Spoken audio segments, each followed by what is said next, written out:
All right, let's get this one out. This is a weird one. If anyone remembers that band Civ, CIV, they had a pretty popular song in the late 90s called Wait 1 Minute More. And I love that song for some reason. I don't know. I still kind of like it.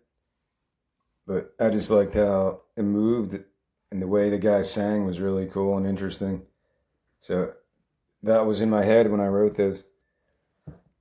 And I mentioned Blink 182 as well. I got into Blink 182 just like every other young teenager, like 13, I guess. I don't know.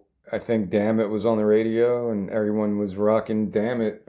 And then Voyeur and then Josie and that other one about Princess Leia. Like every song's good. If I was going to share, if I had children and I was going to explore Blink 182, I would start with Dude Ranch because that's my favorite. I think that's their best album overall. Some people think it's too juvenile, and it is, but that's what I like. Maybe they were trying to be like NoFX or kind of in that vein. Even like, what was the first one? Buddha or something? Or Crusher Cat, which had some cool stuff, but it's just so raw. Kind of like Kurt Plunk. That's what it reminded me of. I could still listen to that over the new um, Blink 182 stuff. I kind of gave up on their new commercial kind of poppy, way too poppy stuff. Maybe it was Take Off Your Shirt and Jacket. Maybe that was the one that kind of uh, took me away from them. I don't know. That was pretty big. I saw them a couple times in high school in Philadelphia, probably Electric Factory or somewhere. I think they played with They Might Be Giants, which was rather odd, but pretty awesome. Those are the two bands I'm thinking of. Maybe because Blink 182 is associated with American Pie, and that movie was pretty foundational when you're a teenager growing up in that era. American Pie was like one of the biggest movies. If it was a summer movie, I don't remember what year it came out, but maybe late 90s, around that same time period of my life where it was just getting into really fast pop punk stuff. And yeah, that's kind of where this song gets its DNA from. Um, it's called Porn Star Resumes, and I was just thinking it would be funny as porn stars age, do they have to make a resume after their career in porn is over? What do they put on their resume? I just thought it was kind of a funny stand up thing, and then I just started to form a song around it.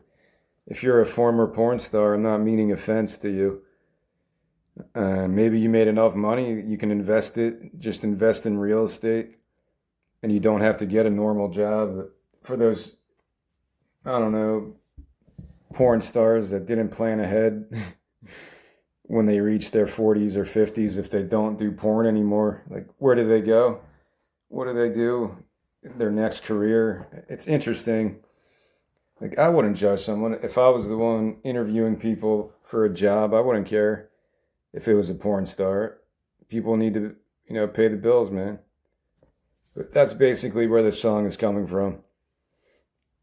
Um, I don't really know what else to say. It's just a stupid punk rock song that could be so many ideas for like a music video for this one.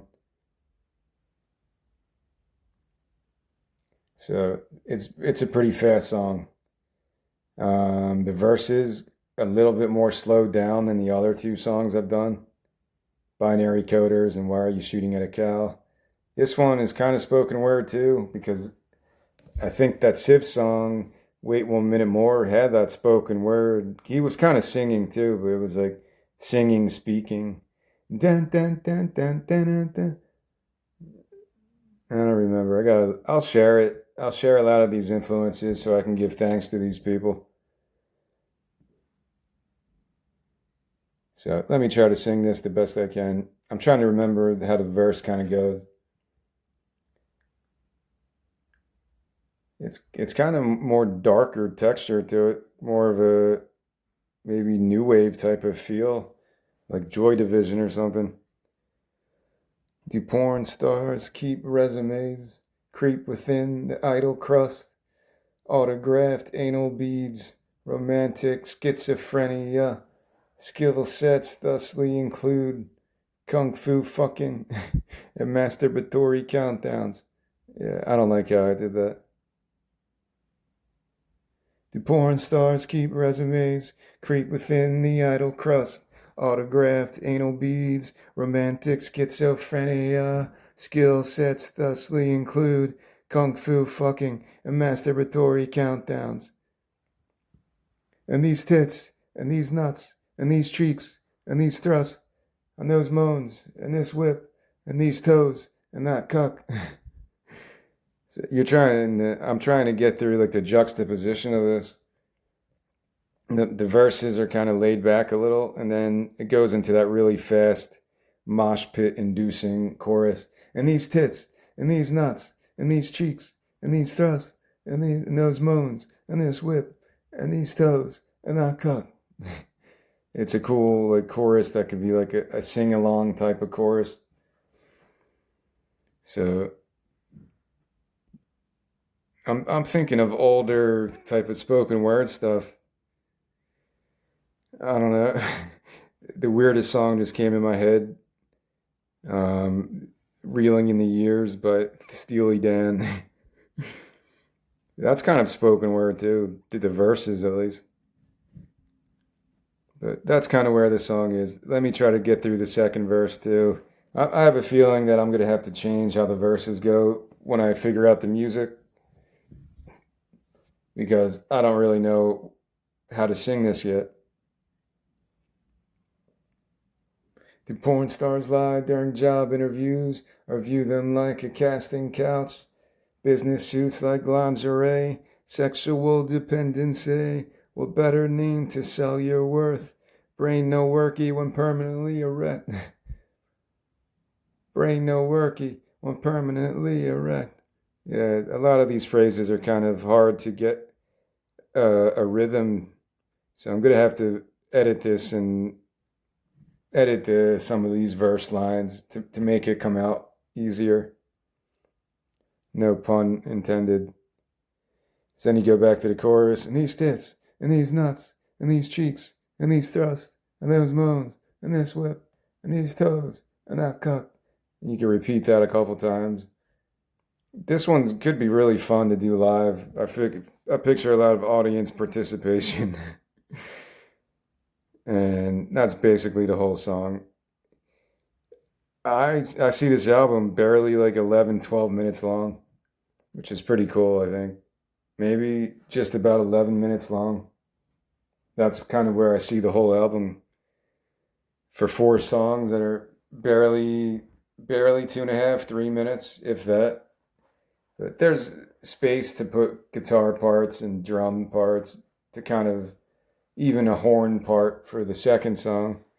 So I would like to compose more complex instrumentals, but these are very juvenile punk songs that I probably would have written in like my teenage years. So it's kind of cool to go back to that mindset. That's why I think more than anything, that's why punk rock grabs my attention more than any other genre because that's what I grew up with. I'm sure some people have similar emotive responses to hip hop because you grew up with hip hop or country music, you grew up with country or pop music, whatever. Whatever, like when you started really finding your own music and not on the radio, like you feel like, oh, I discovered this band, even though every single person your age was probably into Green Day and Offspring. It was just a part of that culture, and yeah, it felt like you were fitting into a tribe and all that stuff I talked about before. That's really why punk rock, when I get ideas to write punk stuff, I get like really juvenile because I just like that attitude sometimes that I don't want people to think I take myself so seriously, so just get really stupid and juvenile, and it's more free to write like that. It really is, musically and lyrically. So that's the beauty of punk rock. There's one more song after this, and that's the whole album. There's not a lot to this, but that's what a punk rock EP really should be, right? Like just snippets of what the band could be, I guess. And yeah, that's where I'm going with this. I don't even know what punk EPs I would compare it to. I never owned any. Again, I wasn't listening to punk rock in the 80s or 90s until maybe 95, 96, when like Out Come the Wolves came out.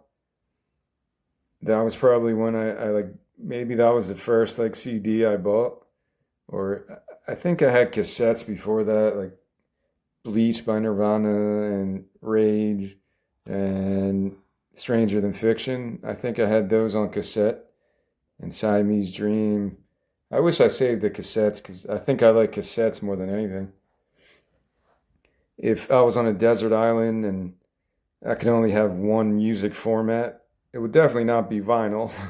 Because I wouldn't work on an island, but I think cassettes will keep me the happiest. For some reason, there's an element of nostalgia, and I just like how cassettes sound. I really do. I like cassettes more than anything. If I was able to build a collection, that's what I would go for these days. I've done the vinyl thing, and I guess you could say I wasted money on it because I don't have any records and I got nothing to show for all the work I did in the past. I either gave my records away years ago or other circumstances. So I would just focus on cassettes because, not to give tricks away, just go to a Goodwill outlet, spend like a Saturday at a good Goodwill outlet. You have to kind of do reconnaissance and see if it's worth it. But I would find so many cool cassettes that way. I found like somebody's collection of ambient cassettes, ambient music. They were all worth a lot of money. Like a lot of money, 10, 15, $20, because they were rare to have on cassette. At least this is according to Discogs, when I used to keep a spreadsheet about what each album was worth, ideally at least, and looking at Discogs and stuff like that. But yeah, I really do love cassettes. I don't know why. There's something about it besides the nostalgia. I like holding a physical mode of music. It gets you more in touch with it when you hear the tape end. I don't know. It's just a different feeling, man. I understand why people get into CDs, or even like, that's the one thing I don't miss, but I understand it. It's cool to have stuff on a physical format. I'm not against it or anything like that. Like, I like hunting for stuff. That's when I said that, yeah, I would spend weekends just at Goodwill outlets and dig for cassettes and records and cool artwork and stuff. And if you're patient and you don't act like an asshole, yeah, you can find some cool stuff in there.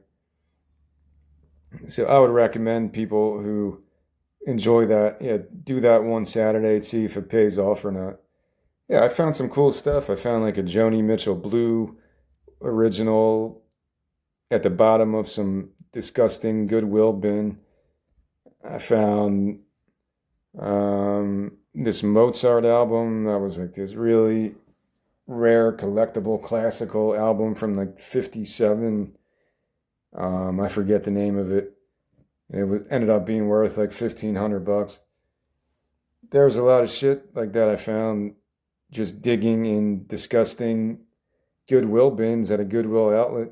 But if you do it enough, you're gonna find cool stuff. I found hundreds of cassettes, but I couldn't.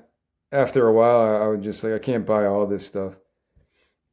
I didn't even have a cassette player to test them, so it got kind of ridiculous. I could see myself becoming a hoarder when it comes to that stuff, definitely. But that's the end of this one. There's one more song after this, and I'll get to that shortly.